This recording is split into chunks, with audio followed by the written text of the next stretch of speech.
एकजना 24-25 वर्षको छोराले आफ्नी 45 वर्षीय आमालाई खाडी मुलुक पठाएर आफू नेपालमा 14-15 घण्टा टिकटक लाइभमा बसेर रोनाल्डो दाजु जय, मेसी दाजु जय भन्दै कुर्लिन्छ। फलानु खेलाडीले यस्तो गरेर उस्तो गर्यो भन्दै दिनमा 10 वटा भिडियो बनाउँछ, तर खाडी मुलुकमा रहेकी आमाको स्वास्थ्य अवस्था कस्तो छ भन्ने बारे एउटा भिडियो पनि देखिँदैन।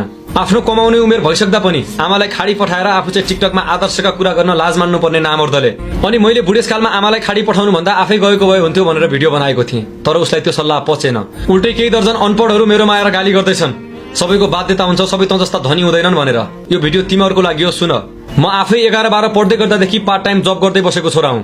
अझै पनि बरु म मेरा सपना त्याग्छु, आफै विदेशिन्छु, तर 45 वर्षको टेकी मेरी आमालाई खाडी मुलुक पठाउँदैन। त्यो मेरो इज्जत र मेरी आमाले खुवाएका 10 धारा दुधको भारले नै दिँदैन। याद गर, बरु म आफ्नो जिन्दगी लिलाम गर्छु, तर मेरी आमालाई खाडी मुलुक जान पर्ने दिन आउन दिन्न। शिरमा सजाएर राख्छु। लभ यु आमा। ओ माई मेरी क्या फिक्र तुझे क्यों आंख से दरिया